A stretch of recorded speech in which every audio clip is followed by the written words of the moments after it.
Hi, ஒரு readymade டாப்ஸை இப்போ நான் ஆல்ட்ரு பண்ண போகிறேன். எப்போவுமே நீங்கள் என்ன டாப்ஸ் ஆல்ட்ரு பண்ணணுமோ அதே மாதிரி ஒரு அளவு டாப்ஸ் எடுக்கிறது நல்லது. இப்போ காலர் நெக் பண்ண போகிறீங்க, நீங்கள் தைக்க போகிற ட்ரெஸ்ஸில் காலர் நெக்காக இருக்குன்னா நீங்கள் அளவுக்கு எடுக்கிற ட்ரெஸ்ஸும் காலர் நெக்காக இருந்தால் நல்லாயிருக்கும். ஏன்னா டீப் நெக் வச்சு ஒரு நார்மல் சுடிதார் பண்ணுறதுக்கும் காலர் நெக் வச்சு பண்ணுறதுக்கும் அலவன்ஸ்லாம் மாறும். நம்ம கொஞ்சம் லூஸ் விடுவோம், கழட்டி மாட்ட கொஞ்சம் ஃப்ரீயாக இருக்கிறதுக்கெல்லாம் விடுவோம். அதனால் நீங்கள் தைக்க போகிற டாப்ஸ் என்னவோ அதே அளவு டாப்ஸாக எடுத்துக்கிட்டிங்கன்னா நல்லாயிருக்கும். இல்லைன்ற டீப் நெக்கு தான் இருக்குன்னா அது காலர் நெக்குக்கு நீங்கள் மார்க் பண்ண போகிறீங்கன்னா கொஞ்சோண்டு லூஸ் விட்டுக்கோங்க. ஓகே, ஒரு 1/2 இன்ச் வரைக்கும் லூஸ் விட்டுக்கோங்க. போட்டு பார்த்து அப்புறமா வேணால் கூட ஆல்ட்ரு பண்ணிக்கலாம். அப்புறமா இது காட்டன் ட்ரெஸ்ஸு. நான் அளவு எடுக்கிறது ரேயான் கிளாத்து.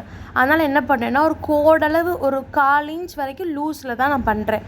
அப்போ தான் நல்லாயிருக்கும். ஏன்னா ரேயான் நம்ம இழுத்து மாட்ட கம்ஃபர்டபுளாக இருக்கும். காட்டன் நம்ம அவ்வளோக்கு ரஃப்பாக இழுக்கவும் முடியாது, எதுவும் பண்ண முடியாது. அதனால் கொஞ்சம் 1/4 இன்ச்சு லூஸ்லேயே பண்ணிங்கன்னா நல்லாயிருக்கும். அதுக்கப்புறமா காலர் நெக்குக்கும் டீப் நெக்குக்குமே அந்த ஆர்ம் ஹோல் பாக்ஸு எல்லாமே வேறு வேறையாக இருக்கும். அதனால தான் ஆர்டர் பண்ண வேண்டிய ட்ரெஸ்ஸு என்ன மாடலில் இருக்கோ அதே மாடலில் ஒரு அளவு ட்ரெஸ்ஸை எடுத்துகிட்டு நீங்கள் ட்ரை பண்ணலாம்.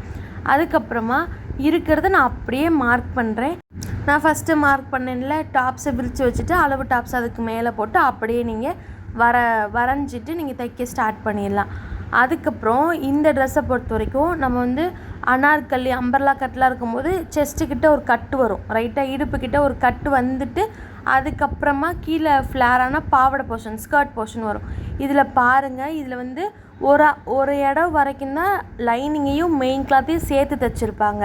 அதுக்கப்புறம் லைனிங் தனியாக, மெயின் கிளாத் தனியாக தைச்சிருப்பாங்க. அதே ஃபினிஷிங் தான் நீங்கள் ஆர்டர் பண்ணும்போது கொடுக்கணும்.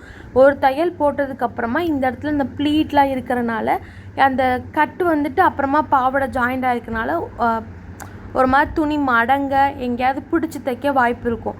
அதனால் ஒருக்கா ஃபஸ்ட்டு தையல் போட்டதும் அந்த இடுப்புக்கிட்ட எல்லாம் கரெக்டாக இருக்கா, இங்கே நம்ம பிடிச்சி தைக்கல அப்படிங்கிறத கன்ஃபார்ம் பண்ணிவிட்டு 2வது தையல் போட்டுக்கோங்க. அதுக்கப்புறம் நம்ம ஆல்ட்ரு பண்ண போகிற ட்ரெஸ்ஸில் எங்கேயாவது அந்த நாட்டெல்லாம் இருக்கும் இடுப்புக்கிட்ட, அந்த நாட்டெலாம் கரெக்டாக நேராக வச்சுட்டு தைக்கணும். செகண்டு அவ்வளோதான். ஒரு பக்கம் தைச்ச மாதிரி இன்னொரு பக்கம் தைச்சிக்கிறேன். இதோட கை எப்படி ஜாயின் பண்ணேன் அப்படிங்கிற வீடியோவும் இதுக்கு முன்னாடி அப்லோட் பண்ணியிருக்கேன், செக் பண்ணி பார்த்துக்கோங்க.